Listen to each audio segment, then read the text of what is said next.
আসসালামু আলাইকুম। আমি আজকে আপনাদেরকে সপ্তম শ্রেণীর অধ্যায় একের অনুশীলনী 1.2 এর সমাধান দেখাবো, কিছু সমস্যার সমাধান। প্রথম যে সমস্যাটি, সেটি হচ্ছে যে 21 নম্বর সমস্যা, দুটি কমিক সংখ্যার বর্গের অন্তর 37 হলে সংখ্যা দুটি নির্ণয় করো। দুইটি কমিক সংখ্যা কি হতে পারে? আমরা ধরি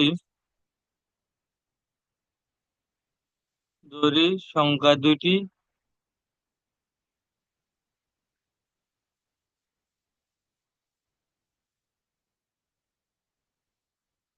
ক ও ক প্লাস এক। কেন আমরা ক ও ক প্লাস এক ধরলাম? কারণ সংখ্যার যথাক্রমে ক্রমান্বয়ে ক্রমিক সংখ্যাগুলো এমন, যেমন এক দুই, একের সাথে এক যোগ করলে দুই, আবার দুই তিন, দুই এর সাথে দুই যোগ করলে তিন। ওই কারণে আমরা এই হিসাবে ধরেছি, একটি ধরেছি আপনার ক, আর একটি ধরেছি ক প্লাস এক। তারপর যে হচ্ছে যে আমাদের পরের কাজ হচ্ছে যে সংখ্যা দুটির বর্গ যথাক্রমে ক স্কোয়ার ও ক প্লাস এক স্কোয়ার। এখন হচ্ছে বর্গের অন্তর, প্রশ্ন মতে আমাদের দেওয়া আছে তাদের অন্তর। তো সুতরাং তাদের অন্তর হবে ক প্লাস এক স্কোয়ার মাইনাস ক স্কোয়ার সমান 37। আমরা জানি এ প্লাস বি হোল স্কোয়ারের সূত্র হচ্ছে যে এ square plus two A B plus B square. ঠিক এখানে আমরা ক কে ধরবো এ স্কোয়ার, আর এক কে ধরবো আমরা বি স্কোয়ার। তো সুতরাং এ স্কোয়ার সমান to A B plus B square.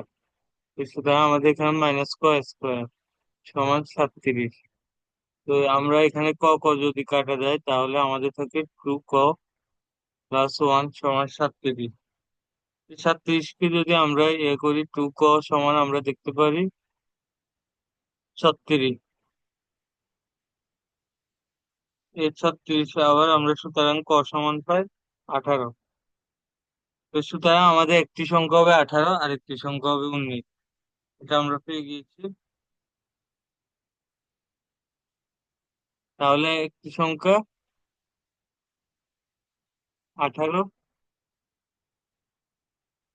এবং অপর সংখ্যা হচ্ছে যে 19।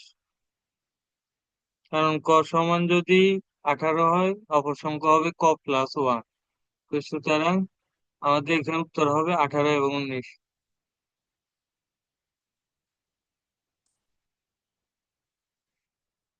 আসসালামু আলাইকুম। আজকে এই পর্যন্তই। সবাই ভালো থাকুন, সুস্থ থাকুন, নিরাপদে থাকুন, এটাই কাম্য।